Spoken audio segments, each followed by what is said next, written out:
반갑습니다. 인천 하늘고등학교에서 수학 교사로 있고요. 그 다음에 EBS에서 수학 강의를 하고 있는 심석이라고 합니다. 반갑습니다. 정말 우리 학생들이 요맘때쯤에 이제 좀 아무래도 스트레스를 많이 받죠. 시험이라는 중압감들. 이 시험이라는 게 이제 학생들을 학교에서 이렇게 가르쳐 보면요. 늘 그런 생각을 갖는 것 같아요. 이 생활이 언제 끝나는 거예요? 이런 질문을 정말 많이 해요. 그러니까 그만큼 상당히 스트레스를 받는 건 분명한 것 같습니다. 근데 저도 그런 얘기를 듣고 한번 곰곰이 생각해 봤어요. 저도 그랬더라고요. 저도 고등학교 때 이제 중간고사, 기말고사 몇 번만 보면 끝나는구나. 근데 저희 때는요, 부모님들 중에는 저하고도 같은 연배가 많이 계실 것 같은데요. 저 때는 월말고사라는 것도 있었어요. 그래서 매월 3월 말고사, 4월 말고사, 중간고사, 6월 말고사, 기말고사, 8월 말고사, 9월 말고사, 중간고사. 그러니까 시험이 훨씬 더 많았죠. 정말 하나 시험 보고 나면 또 시험 보고 또 시험 보고 그러니까 시험이라는 게 좀 무뎌지기도 했던 것 같아요. 그리고 대학에 갔어요. 그랬더니 월말고사는 없더라고요. 중간고사, 기말고사. 근데 중간고사 같은 경우는 교수님한테 잘 얘기를 해요. 그래서 레포트로 대체하고 시험은 한 번만. 그런 식의 생각을 했었어요. 저는 초등학교 5학년 때 수학 선생님이 되겠다고 마음먹었었거든요. 수학 선생님이 정말 되고 싶었어요. 그 이유 중에 한 가지가 뭐였냐면요. 난 수학 문제를 풀지 않고 난 수학 문제를 내고 말 거야. 그래? 한번 당해봐, 너희들도. 이런 생각에 어떤 준비를 막 하고선 했는데 제가 나중에 교사가 되고 나서도 끊임없이 시험이라는 거는 벗어날 수가 없더라고요. 학교에서 시험 보는 것뿐만이 아니고 어디 평가원이라든지 이런 데 일을 들어가 보면 또 거기서도 학생들과 똑같이 시간 맞춰가지고 시험 보고 그 시험을 보면서 또 나름대로 더 발전할 수는 있는 것 같아요. 그래서 이 우리 학생들 많은 그런 스트레스, 우리 학부모님들의 이런 많은 스트레스를 주고 있는 대표적인 또 과목이 우리 또 수학 아닙니까? 어떻게 보면. 그런 수학을 갖다가 우리가 어떻게 바라봐야 되는 거냐 도대체 그런 이야기를 한번 여러분들과 나눠보려고 합니다. 저는 개인적으로 우리나라에서 수학 공부하는 게 제일 어렵다고 생각합니다. 전 세계적으로요, 수학을 정말 많이 가르치는 나라가 대한민국이 아니에요. 어디일 것 같아요? 인도예요. 우리나라 같은 경우에는 구구단이라고 이야기하지만 인도 같은 경우에 우리 학생들 어렸을 때 그 구구단 책받침이 아니고 19단 이런 거. 저도 이제 저희 아들 녀석을 가르칠 때 19단을 샀는데 제가 부러뜨려 버렸어요. 과연 이거를 시켜야 될 거냐. 근데 우리 많은 학생들이 대부분 이 수학에 대해서 왜 해야 되는지를 모르면서 하고 있다는 얘기예요. 또 심지어는 그거를 왜 잘해야 되는지 이유도 없이 공부하고 있는 게 우리나라의 교육 현실이 아닌가라는 생각을 감히 해봅니다. 수학 공부를 왜 해야 돼요? 라고 질문을 하면요. 아까도 제가 안에서 우리 스태프진들한테 한번 물어봤더니 그러게 말이에요. 그러니까 대부분 공감하는 거죠. 그러니까 왜 해야 되냐? 우리 부모님도 한번 잘 생각해 보세요. 수학을 우리 학생들이 왜 해야 되는 거예요? 딱 이유가 하나예요. 대학 잘 가려고. 대학 잘 가려고 수학을 해야 되는 거래요. 그러니까 많은 친구들이 대학 가면 이제 수학을 어떻게 버려요? 버려버리는 거죠. 정작 대학에서 정말 필요한 수학들이 있는 건데. 그 이유도 모르고 우리 부모님이 시키니까. 그리고 또 우리 부모님들도 한번 잘 생각해 보면요. 얘네들이 이렇게 시켰을 때 잘하잖아요? 엄청 기뻐하셨었어요. 얘가 수학을 이렇게 잘하네. 그러면서 또 시키고 또 시키고. 그러니까 어린 애들이 뭐를 알겠습니까? 부모님을 기쁘게 해드려야 되겠구나. 이걸 잘해야지 내가 기원받을 수 있고 이 집안에서 버틸 수 있겠구나. 이런 생각을 갖고 공부하다 보니까 나중에는 얘들이 머리가 컸을 때 지쳐버리는 겁니다.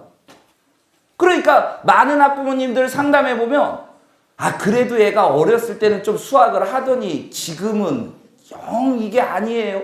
우리 부모님들이 그 이유에 대해서 또는 하는 방법에 대해서 이런 거라도 살포시 얘기를 해줬더라면 뭐 다 지나갔지만 만약에 늦둥이를 얻으신다면 새롭게 한번 키워보시라는 거죠. 이런 방식을 통해서. 그러니까 이런 이유 잘해야 되나? 아니 꼭 대한민국에 그럼 수학 잘하는 사람만 살아야 됩니까? 당신은 수학 성적이 60점이므로 우리나라를 뭐 내년 1년간 유예 기간을 줄 테니 1년 후에 이민을 가십시오. 수학이 필요 없는 나라로 가십시오. 이러지는 근데 꼭 그런 느낌이잖아요. 수학을 못하면 대한민국에서 정말 살기 힘들잖아요. 좋은 대학을 못 가고 내가 원하는 학과를 못 가고 마치 생활 인생의 전체가 무너져 버리는 그런 느낌을 받게 된다는 거죠. 아까 이과 학생들도 있던데요. 이게 이과 공부의 끝이에요. 기하와 백파라는 내용입니다. 제가 우리 반 학생의 이 여학생인데도 글씨가 개판이네요. 막 풀고 있어요. 제가 물어봅니다. 이거 왜 풀어? 그 학생은 잘해요. 이걸 푸는 목적이 명확합니다. 내신 관리 때문이에요. 내신을 위해서 공부하는 거예요. 만약에 제 교실에서 수능을 위해서 이걸 풀고 앉아있다. 그러면 저는 꿀밤부터 때렸을 겁니다. 너 지금 뭐하냐? 수학 공부해. 그거 해서 뭐하게? 왜요? 왜 해서 뭐하겠냐? 시험에 맞는 공부를 해보란 얘기예요. 내신이니까 이런 공부를 하는 게 상관이 없지만 사실 전국연합평가? 이거 상관없어요. 이 공부에도. 그런데 우리가 수능을 봐야 되는 입장이라면 수능 공부는 이 책이 필요 없다는 얘기입니다. 왜요? 여기에 담겨진 문제는 수능에 단 한 문제도 나오지 않을 테니까. 그걸 모르는 거죠, 사람들이. 수능에 어떤 문제가 하나 올라오잖아요? 그러면 대한민국에서 출판된 모든 문제집을 다 뒤집니다. 거기에서 아이디어라든지 비슷한 소재거리에 문제가 있으면 그건 수능에 실리지 못해요. 왜요? 이 문제집 베낀 거잖아요.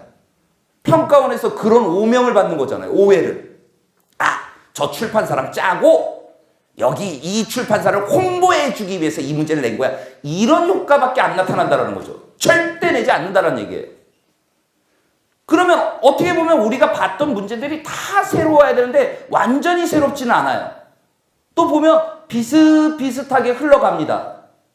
그게 이제 우리 비슷하게 느껴지는 문제들이라고 하는 거는 교과서, 순수하게 교육과정을 준수하고 있는 문제들을 얘기하는 거예요.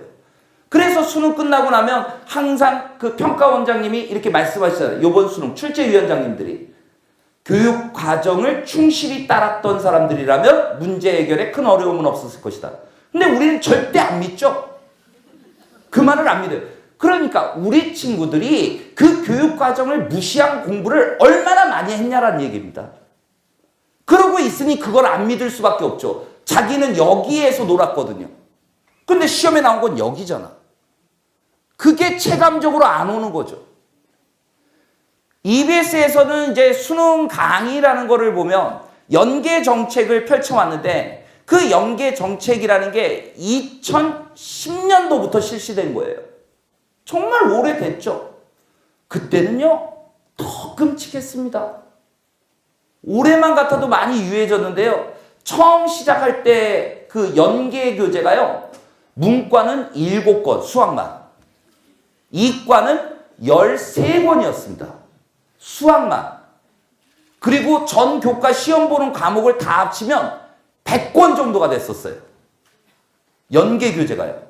근데 1년 딱 치르고 나니까 연계를 하나도 못 느끼죠. 생각을 해보세요. 확률적으로 책 한 권 풀면 한 문제 나오는 거예요. 그걸 느낄 수 있냐고요? 전혀 없다라는 얘기죠. 그래서 연계 교재를 줄였죠. 그랬더니 그것도 이 일선 교육 현장에서 다 파인잭으로 운영되는 거예요. 그러니까 연계책이라니까 학교도 다 그 연계책을 어쩔 수 없이 울며 겨자 먹기로 하는 거죠. 왜? 그거 안 하면 학부모님이 난리 치니까요 또. 그렇게 했는데도 큰 변화는 없었죠. 왜? 그래도 해야 될 과목은 많았어요. 왜? 이과의 과목 자체가 많잖아요. 과목만 수학 1, 수학 2, 적분과 통계, 기하와 벡터. 이렇게 가버리니 거기에다가 뭐 수능 특강, 수능 완서 곱하기 2 들어가 버리니까 얼마나 많은 내용들을 공부하고 있냐. 그거 풀다가 지쳐버리고 앉아있는 거죠. 그러니까 우리가 보는 시험의 성격을 정확하게만 파악한다면 그 내신에 맞는 공부, 그리고 내가 전국연합에 맞는 공부, 그 다음에 평가원 수능에 맞는 공부, 그거를 구별할 수 있어야 되는데 그게 아니고 그냥 이것저것 다 배운다는 거죠. 뭐가 시험에 나오는지도 모르는 상태에서 배우는 거죠. 가장 근본은 교육과정이라는 건데 교육과정을 완전히 무시한 교육을 우리는 주변에서 많이 접하고 있다는 얘기입니다.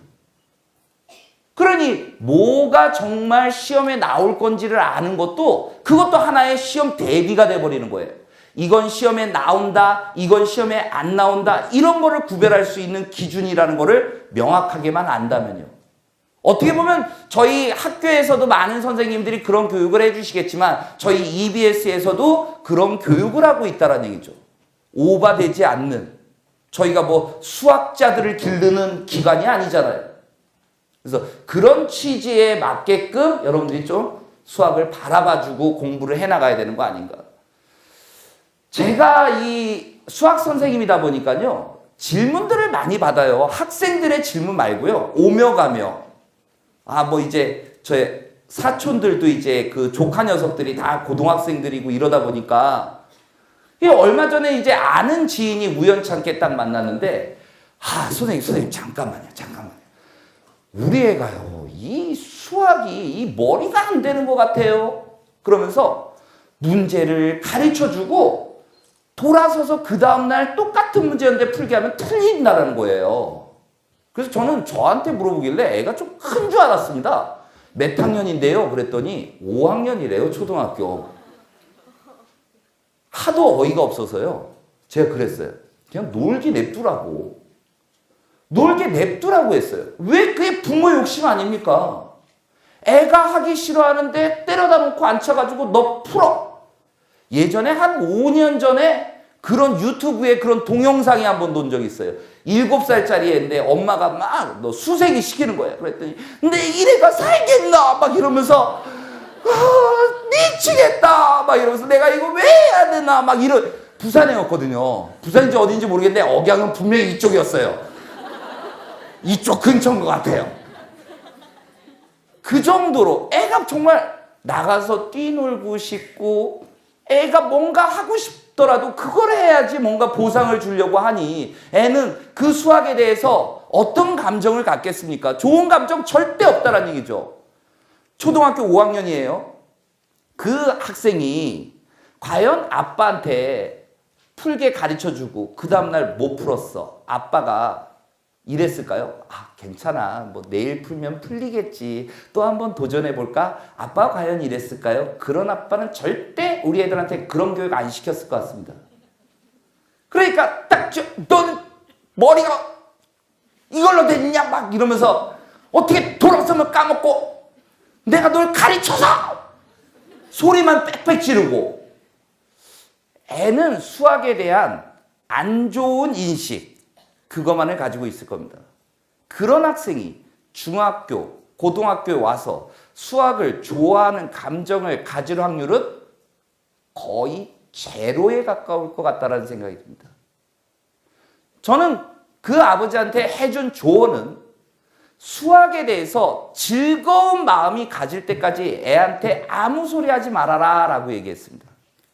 제일 중요한 건 어렸을 때 이게 수학을 떠나서 모든 영역이 다 마찬가지인 것 같습니다.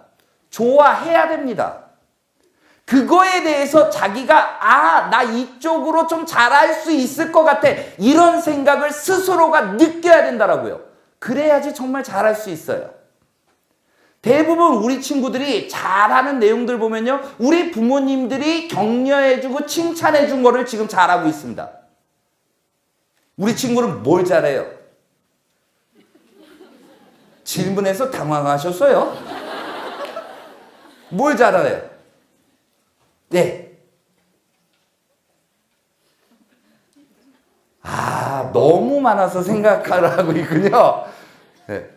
그 잘하는 걸 한번 곰곰이 생각해 보면 분명히 그럴 겁니다. 거기에서 성취감을 맛본 케이스예요. 내가 이거를 했더니 우와, 나한테 이런 능력이 있었어? 신나서 합니다. 왜요? 더 잘하려고. 그게 인간의 본연적인 모습이거든요. 그런데 그거를 그냥 강제로 왜 해야 되는지 이유도 없어. 너 이거 못하면 너 인생 망가지거든? 그러니 누가 좋아하겠냐고요. 우리 부모님들도 지금 자제분들이 이제 많이 컸을 텐데 어느 영역은 잘 나오는데 애가 수학이 안 나와. 그러니까 우리 부모님들이 했던 거를 한번 잘 생각해 보라고요. 그러니까 떠밀었죠. 너 뭐 해라. 너 뭐 해라. 그래 다 여기 보냈던 거 아니에요? 너는 수학만 하면 되는 거야. 넌 여기 가야 돼. 넌 이거 해야 돼. 그거보다 이게 지금 필요한 건데요. 본인이 뭔가를 느끼고 하려고 달라들어야 되는 건데 그게 아니고 자꾸 기계적으로 떠밀려서 내 거가 아닌 거를 갖다가 하려니까 그게 얼마나 힘들더냐라는 거죠. 우리 부모님들이야 나중에요 또 이런 얘기도 해요. 내가 너를 위해서 못해준 게 뭐가 있어? 밥 먹였지, 공부하니까 이것도 해줬지. 근데 넌 뭐 한 거야? 우리 학생들도 잘 알아야 돼요. 나중에 부모님이 이런 소리예요. 내가 너를 키우는데 얼마가 들었는데 너는 지금 결과를 얼마를 만들어내고 있고. 친구들 성과를 나타내게 해야 돼요. 근데 정말 걔 중에는요 수학을 정말 좋아하는 친구들이 있어요. 목표가 저처럼 수학 선생님인 거예요. 그런데 애들이 고등학교에 와가지고요 수학은 정말 좋아하는데 점수가 안 나오니까 수학 선생님이 되기 힘든 거예요. 왜? 사범대학을 가야 되는데 사범대학이 좀 점수가 또 높다 보니까 이 꿈을 접어버리게 돼요. 꿈을. 이게 수학뿐만인 것 같아요? 자연계열에서는 제일 공부 잘하는 친구들이 가려고 하고 싶은 데가 어딘지 아세요? 의예과예요. 점수가 엄청나게 높아요. 지방의예과라고 할지라도. 그런데 정말 의사가 되고 싶고 정말 그게 좋았는데 점수가 안 나오니까 안 되는 거예요. 정말 좋은데 그걸 하고 싶은데 제가 올해 3학년 초가 돼가지고 학생하고 상담을 하면서 제가 반성을 했어요. 얘는 지 언니도 의사예요. 그래서 자기도 자연스럽게 어렸을 때부터 의사의 꿈을 키운 거예요. 그런데 점수는 약간 불안해요. 그래서 제가 처음 상담을 하면서 점수를 보고 나서 상담을 하면서 야, 의예과 이것도 힘들 것 같은데 우리 다른 거를 좀 고려해 볼까? 애가 막 엉엉 우는 거예요. 말 한마디 안 하고 엉엉 우는 거예요. 그때 반성했어요. 내가 지금 뭐 하고 있는 짓거리지? 더 독려하고 어떻게든지 해보자, 달려보자. 지금까지 키워온 꿈이 이게 새싹을 나도록 한번 해보자. 이렇게 해야 되는데 점수 안 나오니까 우리 과 조정해볼까? 야, 서울대 무슨 과가 더 낫지 않겠니? 이런 상담을 하고 앉아 있으니 저 정말 그때 2, 3일간 반성 많이 했습니다. 하늘 보고 정말 저의 죄를 사하여 주시옵소서. 어떻게 감히 내가 여태까지 키워온 꿈을 무시해버리고 단지 점수 때문에 저란 일개 사람이 이럴 수 있나. 그런데 그게 우리의 지금 현실 아니냐라는 얘기죠. 수학은 머리를 타고나야 하는 거지 아유 그거 아무나 못하는 겁니다. 이런 이야기 정말 많이 들어요. 그런데 막상요 저 수학 교육을 전공했거든요. 정말 기분 나빴던 일이 결혼하고 기분 나빴던 일을 딱 접했어요. 마트에 갔는데요. 와이프가 질문하는 거예요. 이게 싸? 이게 싸? 넌 눈 없냐고요. 지가 계산기로 눌려보든지. 아니 그거 계산하는 게 무슨 수학이라고. 제가 대학 가가지고 100g당 얼마 100g당 얼마 요게 싸요. 이거 배웠겠냐고요 대학교에서. 또 어르신들은 나중에 이제 그 친척분들 이제 조카 녀석들 결혼하고 이러잖아요. 부죽에는 꼭 저예요. 내 결혼식 안에 들어가서 결혼하는 거 본 적이 없어요. 맨날 밖에서 돈 세야 돼요. 너밖에 없다 우리 집에서는. 제가 돈 세려고 수학교육 전공한 것 같아요. 그러니까 수학한다라고 그러면 선입견이 드는 거예요. 아, 그리고 저 사람은 깐깐한 사람일 거야. 막 이것저것 잴 거야. 선입견. 어머, 딱 그렇게 봐도 좀 까칠하게 보이죠? 예? 아, 끄떡이 싫은 건 뭐예요? 저 뭐를 하신다고. 그러니까 이런 선입견에서 우리가 수학을 대하고 있다라는 게 조금 더 부드럽게 수학을 바라볼 수는 없는 건가. 정말 좀 쉽게 간다면 더 많은 사람들이 좋아하고 더 많은 사람들이 수학에 대해서 포기하지 않을 텐데 이런 생각을 정말 많이 갖게 되더라라는 얘기입니다. 제가 이 상식에 대해서 한번 여쭤볼게요. 여러분들 혹시 그 EBS의 최태성 선생님이라고 아십니까? 아, 잘 모르세요? 최태성 선생님이라고 있는데요. 제가 그 최태성 선생님한테 뭐 얘기를 하다가 자기 수학 잘했대요. 그러면서 수학에 대해서 뭐를 하는데요? 그랬더니 3.14 이러는 거예요. 게시판 가서 글 좀 남기세요. 얼마나 수학에 아니 3.14는 초등학교 6학년입니다. 그 요즘은 파이데이라고 그러죠. 3.14 3월 14일. 근데 우리는 뭐 화이트데이라고 하나요? 여학생 사탕 좀 받으셨어요? 예? 많이 좀 드셨어요? 예. 우리 아버님은 그 사모님한테 사탕 좀 주셨어요? 초콜릿은 못 받으셨죠? 항상 억울한 싸움을 하고 있습니다. 그런데 이 3월 14일 이 파이데이라든지 이런 거에 대해서 우리나라에서도 이 원주일 파이에 대해서 무슨 그 클럽 같은 게 있더라고요. 거기 회원 조건이 뭔지 아세요? 이 원주일 소수점 아래 100자리까지 암기하는 거예요. 그래야지 거기 회원이 될 수 있습니다. 보통은 대부분 퀴즈로도 많이 나와요. 원주율에 대해서 원주율이 3.14, 159, 그 다음 나오는 숫자가 뭐게요? 이런 식으로 질문해요. 그러니까 요 정도 알고 있어줘야 되는 거 아닌가. 제 생각은. 남들하고 좀 다르다면. 이게 무리수라는 건 아시죠? 파이라는 무리수. 저는 그래서 수학이니까 6535까지는 알고 있습니다. 좀 더 외우는 거죠.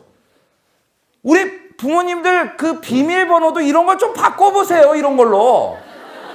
맨날 생년월일, 기념일 이게 아니고 3.1415926535 이렇게 하면 당신의 비밀번호는 무엇입니까? 힌트도 쉽잖아요. 원주일 딱 이러면 되잖아요. 내 비밀번호는 원주일이야. 그거 모르는 애들은 접근을 못해요. 괜찮지 않냐 이거죠. 좀 알면 이런 데를 좀 써먹어보자. 이게 상식이라는 거예요. 어디 가서 3.14 제발 이러지 마시고요. 그게 이제 수학을 아는 사람 입장에서는 저 사람은 초등학교는 나왔나 보구나 이렇게밖에 생각을 안 한다는 거죠. 외워보실래요? 같이 3.141592 어머니 입 벌려서 얘기하세요. 아버님도요. 아버님 외우라고 그러는 거예요. 우리 학생들은 다 알아요. 그죠? 네. 우리 아버님 따라 해봅니다. 3.141592 아버님만 해보세요. 시작. 예, 좋습니다. 이번에 어머님 따라 해보겠습니다. 3.141592 야, 울산 지역 이제 뭐 이거 저거 아니에요? 비밀번호 다 이걸로 바뀌는 거 아니에요? 걱정되네요. 이것도 이게 해킹 나갈까 봐. 예. 이 원주일인데요. 이것까지 외우는 거는 의미가 없더라도 좀 이런 데도 관심을 가져보자. 원주일이라는 게 이제 그 반지름에 따라 원 둘레의 길이가 항상 일정한 비율로 나오게 돼 있거든요. 그래서 옛날 수학자들은 본인이 이제 막 계산을 해요. 직접 산수로 계산을 해야 되는 거잖아요. 그래서 한 50번째 짜리까지 계산하고 생을 마감합니다. 그럼 그 다음 제자가 나타나서 사부님 그 다음부터 제가 할게요. 그러면서 정말 일생을 바쳐가지고 한 150짜리, 200짜리까지 계산을 하고 또 운명을 달리해요. 그 다음 제자가 나타나가지고 또 이어서 가는 거예요. 우리 사부님이 178번째가 틀리셨구나. 이러면서 그거 발견하고 뒤지십니다.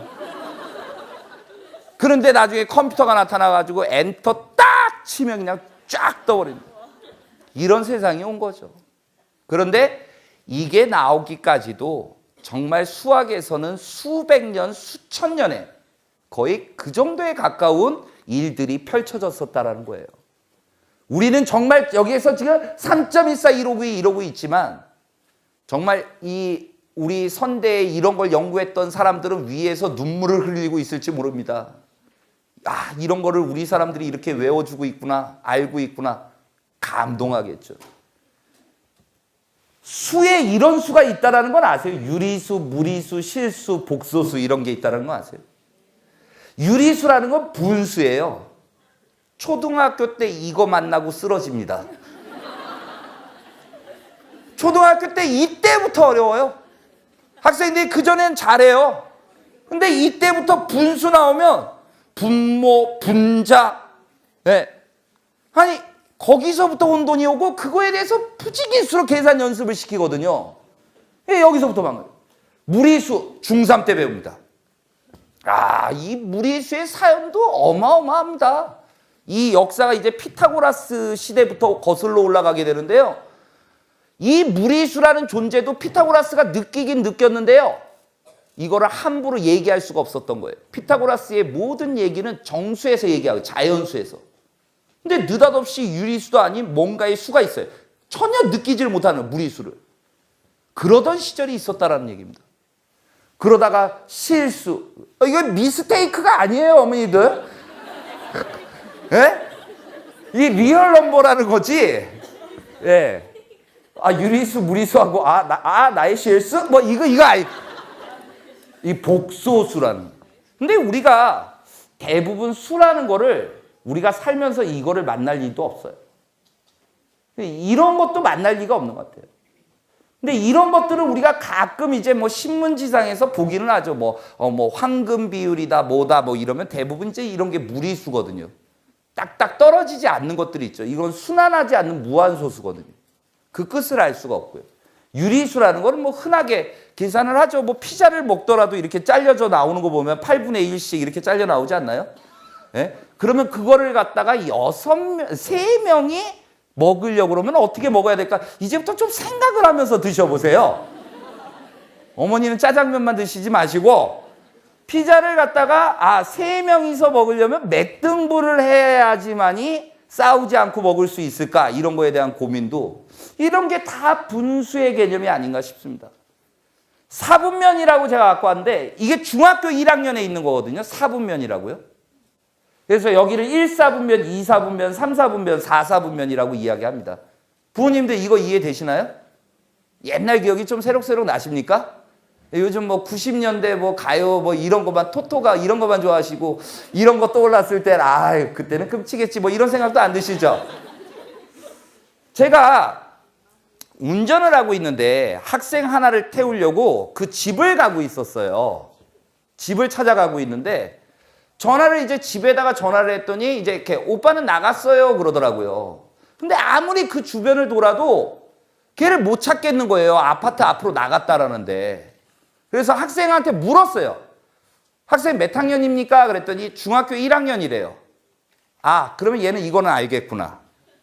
그래서 아파트가 1사분면에 있을 때 제가 지금 4사분면에서 1사분면 쪽으로 진행하고 있습니다. 오빠는 어느 쪽에 있는 겁니까? 그러니까 2사분면에 있어요 라고 애가 얘기하더라고요.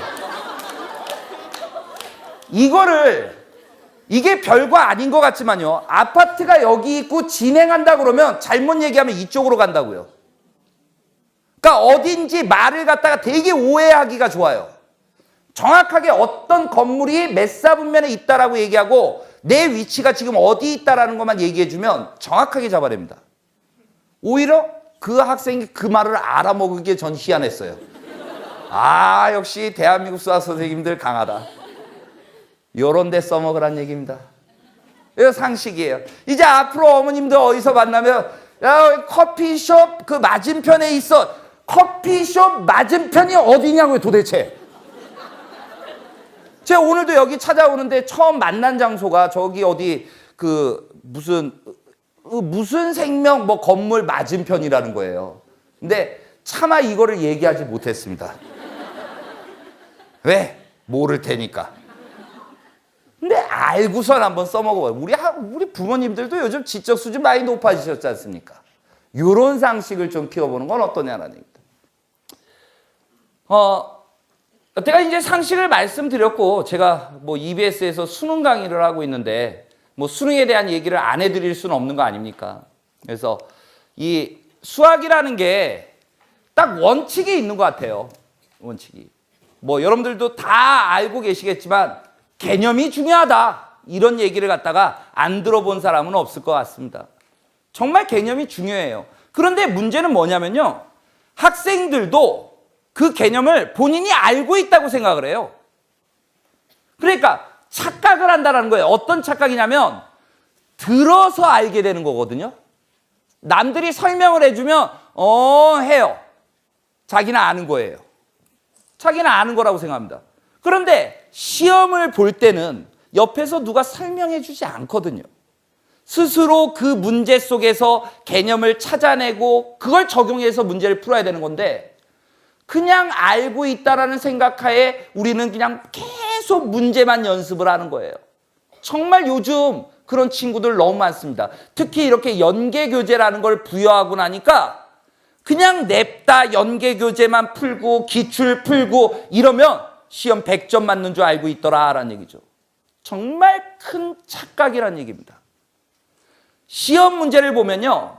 저는 우리 학생들이나 우리 부모님들 요거 한 가지만 딱 알고 계셨으면 좋겠어요. 뭐냐면 시험에 출제된 내용이 무엇인지를 한번 다시 살펴보는 겁니다. 시험에 출제된 내용을 보면요. 그게 해마다 90% 정도가 일치하고 있다는 얘기예요. 심지어는 2015학년도 대수능에서는요. 무한 등비급수 도형 문제가 안 나왔습니다. 도형 문제가 안 나왔어요. 그렇다고 무한 등비급수 안 할 겁니까? 아니요. 무한 등비급수가 나왔죠. 첫째 항이 뭐고 둘째 항이 뭔데 제곱한 수열, 등비수열을 제곱해도 등비수열이거든요. 그거에 대한 무한 등비급수 문제가 나왔던 거라고요. 그러니까 쉬운 수능에서 도형보다는 이게 더 쉽잖아요. 그렇게 출제된 건데 되게 오해를 많이 하더라라는 얘기죠. 출제된 개념이 무엇이냐를 파악하고 그거에 맞춰서 공부해 나가는 게 가장 바람직하다. 그걸 정리한 게 바로 유형이라는 겁니다. 30개 유형만 하면 딱 좋겠지만 실제 공부해 보면 실제 유형은 한 3배수가 나옵니다. 3배수가. 그럼 그 3배수 중에 1배수에 해당되는 게 시험 문제에 실린다라고 보시면 돼요. 실제 그렇습니다. 그러면 수능 준비할 때 우리는 그 유형 3배수에 해당되는 거를 공부해야 되는 거예요. 근데 학생들은 어떻게 할 것 같아요? 그 3배수를 안 하고 1배수만 하려고 한다는 게 문제죠. 정말 나오는 거 맞아? 안 나오면? 요건 안 나왔으면 좋겠어. 상용로그의 지표화 가수는 제발 안 나왔으면 좋겠어. 그렇게 간절하면 간절할수록 나온다는 사실. 그 뜻이 모아지거든요. 하늘도 감동해. 안 나왔으면 그러니까 그래. 너가 그렇게 간절하다면 내줄게. 청개구리 알잖아요. 딱 그런 느낌이죠. 그러니까 피하려고 하지 마라. 쉬운 수능에서 뭘 피하려고 하냐 이거죠. 이과도 마찬가지예요. 작년에 이과 재수하는 학생이 의예과 갔습니다. 의예과 간 친구인데 수학이 2등급이었어요. 의예과 갔어요. 하나 틀려서 2등급이에요. 근데 그 하나를 어떻게 틀린 건지 아십니까? 30번 손 안 댔어요. 아예. 30번을 버린다고 생각하고 나머지 문제를 정확하게 3번을 풀어서 29문제를 정확하게 맞추셨습니다. 2등급 축하드립니다. 하나 틀리면 2등급이었어요. 너무 심해요. 다 맞은 애가 4.3%입니다. 그게 중요한 거예요. 4.3%가 다 맞았다고요. 저희 애는 실수를 해서요. 실수하지 말라는 얘기 한두 번 들어봅니까? 실수하셨잖아요. 쉬운 수능에서. 왜 실수를 하셨어요? 그게 잘못이죠. 30번을 아예 버리고 풀려고 그러니까 자기가 원하는 점수하고는 멀어지게 되는 거다. 등급하고 백분율하고는 멀어지게 되는 거다. 그래서 전 강의에서도 항상 얘기하는 게 목표 몇 점? 100점. 100점만이 점수다. 100점 아닌 거는 휴지다. 감히 얘기합니다. 머리로 공부하는 거 아닙니다. 머리로 공부하는 수학 공부 머리로 하는 거 아닙니다. 엉덩이로 하는 겁니다. 그래 노래도 나왔잖아요. 엉덩이 뭐 이런 노래 없나요? 기억이 안 나네요. 엉덩이로 하는 거고요. 앉아있다고 공부한 거 아닙니다. 앉아있는 시간이 집중하는 시간이 돼야 됩니다. 절대적인 공부 시간을 만들어야 됩니다. 우리 고3 학생들 조심하세요. 이 학생들이 고3 때 어떤 생각을 하냐면요. 나 작년보다 열심히 하잖아. 좋냐? 그게 바로 나름 열심히 한다라는 거예요. 자기가 경쟁하는 사람들이 어떻게 공부하는지는 모르고 그냥 작년보다 많이 하니까 많이 한 것 같거든요. 그런 친구들이 나중에 수능 보면 큰 코를 다칩니다. 정신 똑바로 차리십시오. 점심시간 1시간이 점심시간이야. 학교에서 보통 점심 1시간 먹으라고 1시간 주는 거 아닙니다. 그러면 1시간 동안 점심을 드세요. 일찍 먹지 말고 밥알 세가며 1시간씩 드시라고요. 그게 아니라면 빨리 드시고 소화시킬 정도는 드셔야죠. 그리고 공부하는 거죠. 수험생의 임무죠. 우리 부모님들이 여러분들한테 돈 벌어오라 합니까? 아니면 나가서 일을 하라고 그럽니까? 먹여주는 밥 재워줄 테니 너는 공부만 해라. 난 떡을 썰 거다. 이러셨는데 여러분들은 목표를 수행하셔야 된다. 그리고 이런 게 됐다고 100점에 도달할 수 없습니다. 이런 걸 안 다음에 실제 그게 시험에서는 어떻게 나온 거냐? 이런 걸 보는 게 중요하다라는 얘기예요.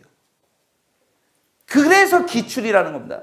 기출은 2012년도부터가 지금의 교육과정에 맞는 문제고요. 일단 그게 원칙입니다. 전국연합은 기출문제라고 하지 않습니다. 평가원 문제가 기출문제입니다. 일단 평가원 기출문제. 그 다음 하실 거는 그 이전 연도의 평가원 기출문제. 그 다음 할 거는 다 했잖아요. 지겨워. 문제만 보면 답이 나와. 이렇다면 최근 거에 한 5년간의 전국연합 이런 것도 해보시고 그 이전 연도 전국연합 이렇게 좀 기출도 분류를 해서 좀 보실 수가 있었으면 좋겠다라는 거고 실전 연습까지가 우리가 수능을 향해서 달려가야 될 그런 수학 공부의 방향입니다. 근데 이거는 수학뿐만이 아니고 모든 과목이 다 마찬가지라는 생각이 듭니다. 이런 거를 하나를 무시하고 가면 안 되는 거죠. 특히 국어 같은 경우 오늘 국어 선생님 안 오셨으니까 국어 같은 경우에요. 한국인이라는 걸 너무 잘 알아요. 문제가 읽히거든요. 그러니까 아무 공부 안 하고 그냥 맨날 문제 풀고 채점하고 문제 풀고 채점하고 그러니 발전이 없는 거예요. 발전이 없다라는 표현보다 오히려 점수가 들쑥날쑥해요. 어떨 때는 1등급 나오는데 어떨 때는 3등급 나옵니다. 이런 친구가 국어 공부 안 한 친구의 대표적인 전형적인 거예요. 우리 부모님들도 그렇게 판단하시면 됩니다. 애가 저번에 국어 1등급 받았어. 그런데 어느 날 시험 봤더니 3등급 받아왔어. 국어 공부 안 하는 애예요. 자기 스타일의 지문이 나오면 좋은 거고요. 내가 싫어하는 고전이나 비문학이 나오면 틀리는 겁니다. 전혀 공부를 안 하고 있다는 얘기죠. 국어도 개념이 있다라는 거예요. 그런 유형들을 공부해 줘야 되는 거고 그리고 기출 연습 아껴두지 말고 미리 하셔야 되는 거고요. 다 모든 공부가 마찬가지라는 생각이 듭니다. 제가 오늘 그 학부모님들한테 이 수열을 가르쳐 드리려고 했었는데 그냥 맛배기로만 보여드리겠습니다. 어머니 여기 다음에 들어갈 숫자 한번 맞춰보세요. 정말 이거 울산 지역 비번 다 바뀌는 거 아니에요? 3, 1, 4, 1, 5, 9, 2. 아유, 잘. 다음 거는 보이세요? 1, 4, 9, 1, 6, 2. 5입니다. 보이세요? 1의 제곱, 2의 제곱, 3의 제곱, 4의 제곱, 5의 제곱 이렇게 들어갑니다. 수열은 이런 걸 배우는 거예요. 어떤 규칙을 배우는 게 수열입니다. 그래서 우리는 이 학교에서도 그런 규칙들을 가르치는 거예요. 그런 규칙이 뭐가 있습니까? 등차, 등비, 계차, 그 다음 묶어서 여러 가지. 이런 걸 배웠다는 얘기죠. 요건 맞추실 수 있을까요? 6, 7, 9, 11, 네모. 13. 여기 맞는지 모르겠는데요. 제가 사는 지역은요. SBS, KBS2, KBS1, MBC, EBS 13번이야. 그냥 한번 만들어 본 거예요. 지금 이게 녹화되고 있는 게 EBS 채널 2, EBS2입니다. 한번 홍보해 봤어요. 그래서 우리 친구들이 이런 거를 이제 순차적으로 배워 나가는 거예요. 일정한 수를 더해서 얻어지는 수열. 그래서 첫째 항, 둘째 항, 셋째 항, n번째 항 이런 것들을 배워 나가거든요. 규칙이에요. 그냥 첫 번째 어떤 수가 있으면 일정한 수를 더해서 그 다음 항들로 계속 넘어가는 걸 얘기하는 거예요. 이런 것들을 배우고. 그래서 등차 중항이라는 것도 요 세 수가 등차 중항을 이루고 있으면 요거에서 요거 뺀 게 요거에서 요거 뺀 거랑 같은 거예요. 차이가 일정할 거. 똑같이 올라갔잖아요. 그러니까 얘에서 얘를 빼도 얘에서 얘를 빼도 그게 같게 된다는 거예요. 이게 등차 중항의 개념입니다. 그래서 가운데 거는 이거 두 개를 더한 거랑 같아요. 오히려 이해하기 쉽게 말씀드리면요. 양 옆에 있는 이 두 개를 더한 거를 2로 나누면 2가 튼튼해야 돼요. 치과 갔다 오시고요. 2로 탁 나눠버리면 B가 나온다는 거예요. 가수 B는 아닙니다. 문제 하나 풀어보겠습니다. 잘 보세요. 등차 수열에 대해서 A1이 2, A3이 10, 다섯 번째 항을 구해라. 작년 6월 모의평가 문제입니다. 이거는 손을 대면 안 돼요. 답으로만 가면 돼요. 그냥 OMR에다 몇 번 이렇게 답만 칠하면 됩니다. 우리 학생들은 다 알 거예요. 설마. 믿습니다. 믿습니다. 우리 부모님들이 맞춰보세요. 일정한 간격으로 올라간다고 그랬잖아요. 그런데 얘는 첫 번째고 두 번째가 없어요. 세 번째로 갔어요. 자, 잘 생각해 보세요. 여기에서 똑같은 간격으로 올라갔어요. 똑같은 간격으로 올라갔어요. 얼마로 갔는지 모르지만 그 다음이 얼마냐 이걸 묻고 있는 거예요. 그러니까 이 간격이 그대로 유지가 될 거라고요. 얼마 올라간 거예요? 8. 그럼 여기다 뭘 더해서 8을 더하라고요. 그래서 얼마가 나오는 거예요? 18. 이게 나오는 겁니다. 우리 어머님들 요거 보니까 야 나도 할 수 있다 야 뭐 이러면서 이게 제일 쉬운 거라고요. 요 몇 번 문제였을 것 같아요? 에이 1번 문제는 저기 지수로고 계산 문제죠.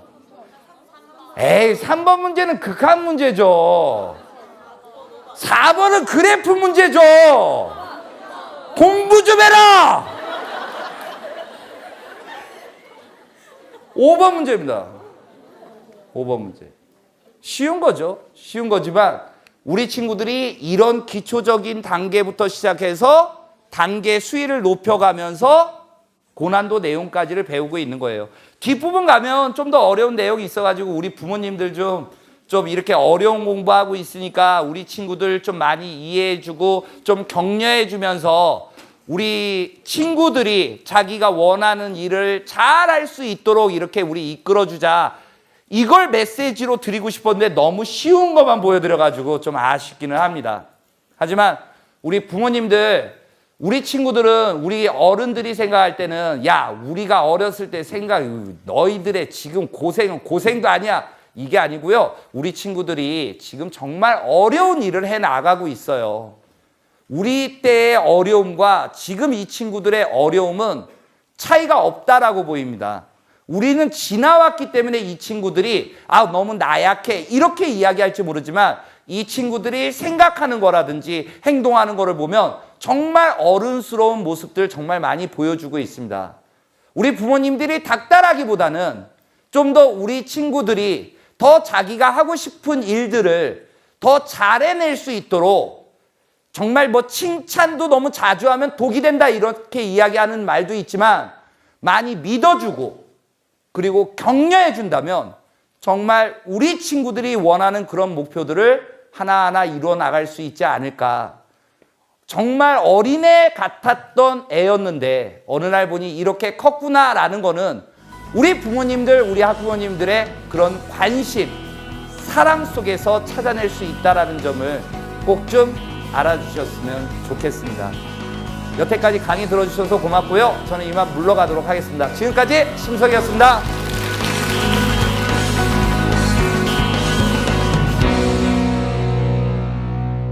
Cause tonight, baby, you gon' show your ass. We're drinking out the bottle, so you don't need no glass. Cause we gon' get till we get kicked out. So we get kicked out, girl. So we get kicked out. We gon' get till we get kicked out. So we get kicked out.